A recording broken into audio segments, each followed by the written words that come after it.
At first at noon, the man accused of assaulting two women in Kakaako in a road rage attack last week appeared in court this morning. Nathaniel Radamak was arrested on a no bail parole revocation warrant. Police say one of the women exchanged words with him while trying to park on Halekawila Street before the attack. Radamak was out on parole after spending 10 months in jail for several similar attacks in Southern California, some involving a metal pipe. Bail was set at $100,000. In national news, President Trump said he may speak with China's president at the end of the week after the two sides announced they've agreed to temporarily lower the tariffs they've imposed on each other. Torian Small reports from the White House. President Trump left the White House for a trip to the Middle East hours after his administration jointly announced with China a temporary de-escalation of the trade war between the two countries. They were very happy to be able to do something with us. The agreement calls for the U.S. to lower its 145% tariff on Chinese goods to 30%, while the retaliatory tariff China imposed on the U.S. drops to 10%. They've agreed to open China, fully open China. And I think it's going to be fantastic for China. I think it's going to be fantastic for us. The agreement is only for 90 days while negotiations continue. Now the president is turning his attention to the Middle East with a 4-day trip to Saudi Arabia, Qatar, and the United Arab Emirates. The focus of this trip is business talks, but looming over this visit are the biggest issues in the region, including the war in Gaza and talks with Iran about its nuclear weapons program. Before he left, the president weighed in on reports that Qatar is planning to give the U.S. a luxury jet that he could use as Air Force One. I would never be one to turn down that kind of an offer. I mean, I could be a stupid person, say, no, we don't want a free, very expensive airplane. But I thought it was a great gesture. The potential gift has sparked criticism from Democrats and others who say it's unethical, if not illegal. In a statement, an official from Qatar said the matter is under review and no decision has been made yet. Torian Small, CBS News, the White House. The Trump administration is providing aid to dozens of South African refugees. About 50 people flew into Washington, D.C. from Johannesburg this morning. The administration has accused South Africa's black majority government of violence and discrimination against Afrikaners, the white minority that ruled South Africa during apartheid. President Trump claims they are victims of genocide, and the South African government has vehemently denied the allegations. U.S. Deputy Secretary of State Christopher Landau greeted the newcomers. Welcome. Welcome to the United States of America. We respect what you have had to deal with these last few years. We respect the long tradition of your people and what you have accomplished over the years. The South African group arrived on a U.S. chartered plane, while the Trump administration has, for now, suspended efforts to resettle refugees from other countries around the world. Cell service on Windward Oahu is now back online after a prolonged outage this weekend from an act of vandalism. Honolulu police issued an alert on social media Saturday night around 7, reporting cell towers in Windward Oahu were experiencing outages. Cell service may have been down as early as 3 in the afternoon. We spoke with residents who were impacted by the outage over the weekend, and no one in the affected areas could use data or place calls. It also affected the normal Saturday night rush for area businesses. When we're talking about the Windward side, they're on top of the tunnel entries. They're on mountain hillsides. They're on high-rise towers. So they're not, convenient and easy to get to. That's why I said it's appears to be a very deliberate act, very malicious act, something that's targeted. A lot of people try to call before they pick up. When they call, nobody answers. It's phone off, so they're not coming. HPD says service was restored around 9:15 yesterday morning. As far as we know, no arrests have been made in connection with this case. We'll keep you updated as we learn more on air and online at hawaiinewsnow.com. We have more details about a violent robbery that took place early Sunday morning in Chinatown. That's where a 63-year-old man was reportedly hit in the back of the head by a suspect who had allegedly been following him as he walked home. It happened at about 2:45 a.m. Sunday morning near the corner of North King and River Street. We're told the suspect got away with some cash and the victim's shoes. Police need your help finding sex assault suspect Justin Anchetta. The 36-year-old is under investigation for the assault of a 14-year-old girl back on March 17th in the Nanakuli area. If you know where he is, call 911 or Honolulu Crime Stoppers. One person is hospitalized after flames engulfed a house last night on Edgewater Drive in Eva Beach. A plume of thick black smoke could be seen for miles. This video of the two-alarm fire was captured at about 6:30 p.m. Sunday night. We're told the fire wasn't fully extinguished until about 8 o'clock. Totally 4 people were displaced. Fire investigators are now working to determine what sparked the blaze. HFD says an overloaded power strip is to blame for a house fire Friday in Waianae. HPD investigators found a rice cooker, toaster, microwave, and another small appliance all plugged into the same plastic power strip.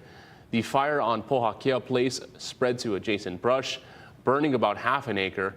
It caused more than $600,000 in damages, and HPD says there were no smoke detectors in the building.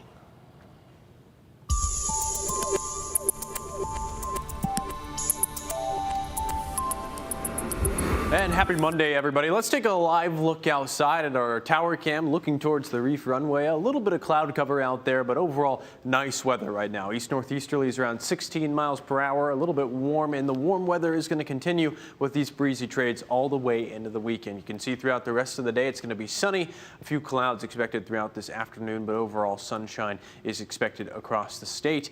And a quick look at our first alert winds outside. Out of the east-northeast, in town 16 miles per hour, a little bit breezier over in Kahului. But over the last 24 hours, we've had some places that have been a little bit gusty. Kahului saw a maximum wind gust over the last 24 hours of 38 miles per hour.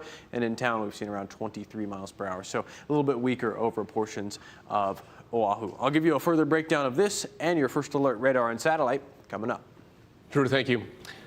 The federal sex trafficking trial of Sean Diddy Combs is officially underway in New York. So far, prosecutors have called a male escort and a security guard to the stand.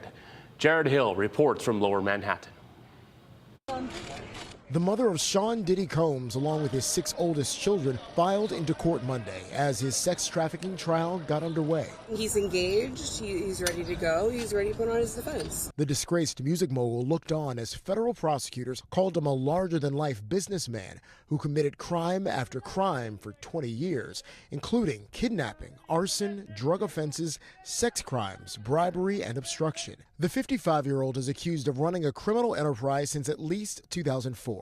Prosecutors allege he abused, threatened, and coerced women and others around him to fulfill his sexual desires. In opening statements, Combs' attorneys acknowledged his faults, but said those aren't the crimes charged here.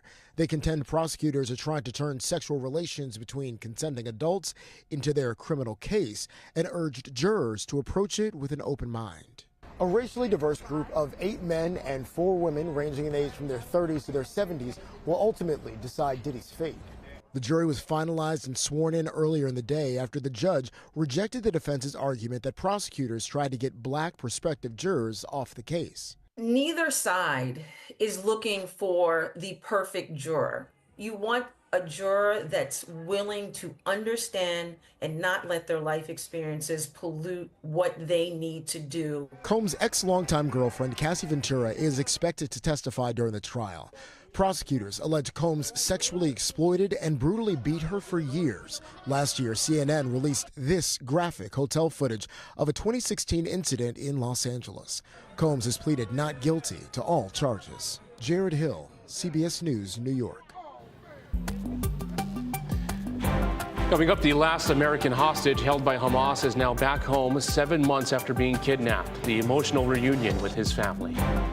And later tonight, an annual march to remember Honolulu's fallen law enforcement officers. How you can join after the break.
The last living American hostage held by Hamas has been released. Israeli-American Edon Alexander has been held in Gaza since the October 7th attack.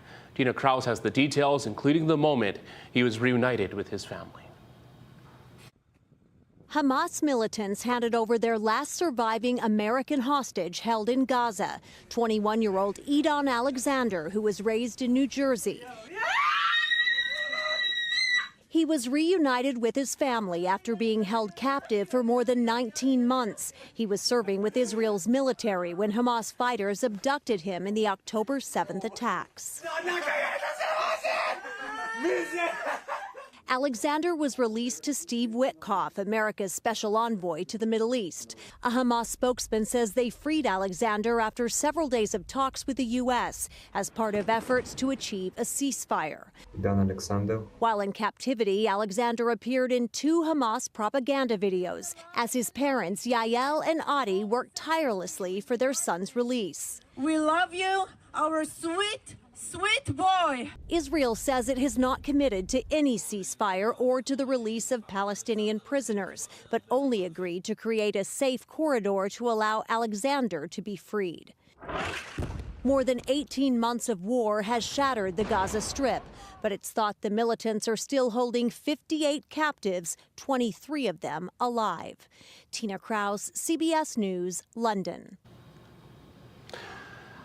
Honolulu's fallen law enforcement officers will be honored tonight in the annual Remembrance Walk to kick off the city's annual police week. It begins at HPD headquarters at 6 and proceeds to the state capitol for a memorial service to honor all Honolulu police officers killed in the line of duty. A candlelight vigil will follow and the public is invited. Heads up for residents on the east side of Hawaii Island. You could see a team conducting surveys in your neighborhood starting today. The Department of Health will ask how prepared your family is in case of an emergency or the need to evacuate because of a disaster. Surveys take about 10 minutes and they are voluntary. Team members will wear vests identifying themselves as part of the DOH survey team and will carry identification cards. The surveys will be conducted starting today through Friday. After 27 years, a couple of popular businesses in Moiliili will be closing to make way for a new bank building. Jonathan Masaki has more on the redevelopment plan for the area and how longtime customers are reacting to the upcoming closures. If you are familiar with Moiliili, you no doubt know where Kuni Square is. Located at the busy intersection of University Avenue and South King Street, it's clear to see how busy 2 local businesses, Siam Imports and Lake Flowers, are. Laura Lush is a longtime customer of Siam Imports and has been coming here for 15 years. This is such a good karma store. It just generates it exudes such purity and goodness and happiness, calmness, chases away all the bad mana. Next door, dozens are lined up to get their flowers from Lake Flowers for Mother's Day and more. Well, number one, it's super convenient. I live close by. And every time I come here, they're super nice, they're super friendly. The prices are really good, I felt, for fresh flowers, and they have a really awesome selection. Sadly, both businesses will be closing up soon. Lake Flower by the end of the month, Siam Imports by the end of July.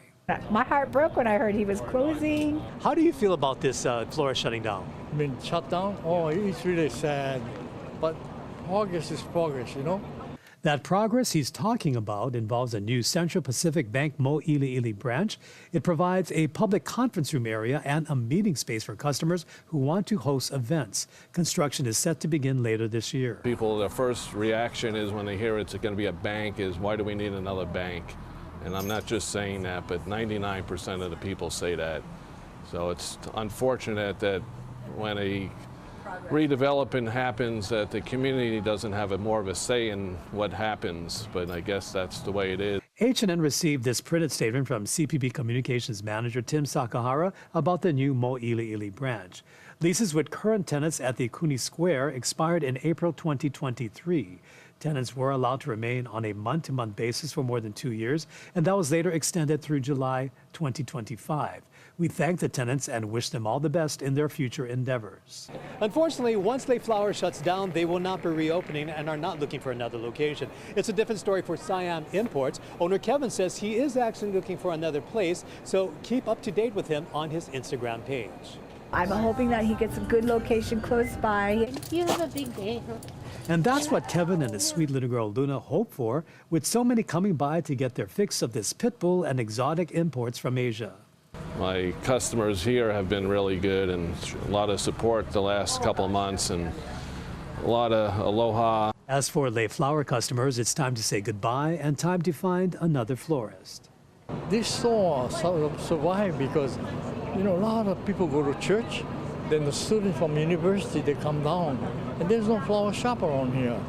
Yeah, and then it's like a neighborhood gone, Two other businesses are also affected by this. A massage shop will close at the end of July. The FedEx store that was at the corner has already closed, marking the beginning of the end of the old Kuni Square. John Temasaki, Hawaii News Now. And stick around. Coming up after the break is your island by island forecast. Scattered showers and breezy conditions continue throughout the rest of this week.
First Alert Weather with Drew Davis. Well, happy Monday, everybody. I hope you enjoyed your Mother's Day weekend. Let's see what we're tracking going forward. Really a summer-like pattern here in Hawaii over the next couple of days. We've got locally breezy trade winds, some wind gusts getting closer to that 25 to 30 mile per hour range. Windward and Mauka showers, mostly in the overnight and early morning hours, but a few possible throughout each afternoon, and a declining south swell out there. We're going to start out, as always, with our island-by-island forecast over on Kauai. We've got scattered showers and partly sunny conditions. East-northeasterlies between 10 to 15 miles per hour. A few windward showers possible over the next couple of days. You'll notice the windward portions of each island are a little bit cooler than the leeward portions. 86 in town, 85 in Kapolei, so a little bit warm tomorrow. 83 in Kakaako and 78 in Lanai City. A little bit more cloud cover over the island of Lanai tomorrow. 86 in Kahului and 85 in Kihei. Mostly sunny and breezy. Some wind gusts getting closer to 25 miles per hour. Spotty showers expected in the afternoon for the Kona side of Hawaii Island and partly sunny conditions. And then over on the Hilo side, northeasterlies will be between 5 to 15 miles per hour, but will become calmer in the evening. Showers are likely and mostly cloudy out there. The northern portions of Hawaii Island, mostly cloudy and a little bit breezy out there. Wind gusts climbing closer to 25 to potentially even 30 miles per hour. You can see in our first alert futurecast going forward, we've got a little bit of cloud cover that's going to be hovering just to the south of the state, getting close enough to impact Hawaii Island. That's going to be growing to the north as we're going into Tuesday, so a little bit more more cloud cover out there tomorrow. But as we're going into Wednesday, a little bit more moisture is going to be riding in along the trade, so a better chance for those showers as we're going into Wednesday and Thursday, and a little bit more cloud cover out there as well. A quick look at our first alert radar and satellite. Not much going on out there. A few showers over the last hour or so. Just these little sprinkles on the first alert radar and satellite. Over the last hour, we've had a few sprinkles along the Ko'olau, moving over towards Wahiawa and towards the leeward portions of the island as well. But it's been relatively quiet. Maui County, quiet. A few showers over near Hana, Hawaii Island, relatively quiet. Some showers near Puna and Kalapana. And then moving over to Kauai, been relatively dry, except for a few showers just to the south of Kauai, actually moving in towards the southern shores of the island, and cloud cover over the northeastern parts of the island. Your surf and shoreline forecast: north-facing shores around 2 to 4 feet, west-facing shores dropping around 3 to 5, south shores also dropping, and a little bit choppy out there on east-facing shores as we're going into this afternoon. A couple of small northwest swells will continue to impact us over the next couple of days. Monday, Tuesday, and Wednesday, breezy, partly sunny out there, but warm going forward. High temperatures between 86 to 87 degrees. Sounds good, Drew. Thank you very much. 3 Hawaii hospitals just earned spots on a national list for maternity care. Kaiser Permanente Moanalua Medical Center was named one of Newsweek's best maternity hospitals of 2025. It's one of just 3 in Hawaii to make the list, earning top marks for safety, reputation, and patient experience. The Family Birth Center offers private suites, culturally sensitive care, and a level 3 NICU for newborns who need extra support. This is the 4th year in a row the hospital has earned this honor. The Queens Medical Center and Adventist Health Castle were also on the list.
All right, time for some good news now. Animals at a Texas zoo celebrated Mother's Day in a very sweet way. And Tupi, the San Antonio Zoo's popular baby capybara, was recently seen spending time with her mother, Luna, at their habitat. Adorable footage shows the mother-son duo.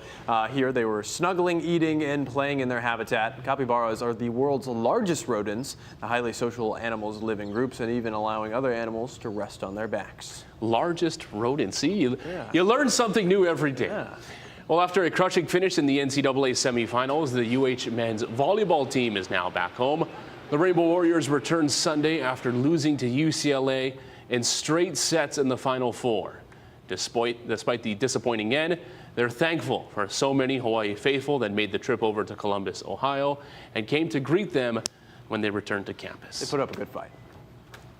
I still will never be able to wrap my head around the fact that, people love us that much to make sacrifices like that to support us, and it's the reason this program is successful. And I'm very excited about this program, especially how much youth we have on this team and how much more improvement we can do, and yet we've shown that we can play at a high level, and yet that's not our best level. The Bows ended the season with a 27-6 record and the Big West Championship. Still such a magical, enjoyable run to witness. Absolutely. And 86 students from Ko'olauloa and other North Shore communities are getting some help with their college expenses from the Turtle Bay Foundation. The resort's charity presented the students with checks totaling $200,000 during its 12th annual scholarship awards ceremony last week. The scholarships all range in amounts of $1,000 up to $10,000. Pomai Ikelani is along this year's recipients. She plans to attend the University of Hawaii at Manoa and Barbers Point Flight School next year. This scholarship means a lot to me. It's a huge stepping stone towards my goal career of becoming a pilot. Additionally, this scholarship also allows me to focus a lot of my time towards my academics and education rather than me always worrying about how I'm going to afford all of the school. 22 of this year's scholarship recipients are either employees of Turtle Bay Resort or the immediate family of staff members. And for a 6th year in a row, these same two names topped the U.S. baby names list in 2024. Remember, this is tracking the following from the previous year. Olivia for girls, Liam for boys, and in second place, also for a 6th consecutive year, are Emma and Noah.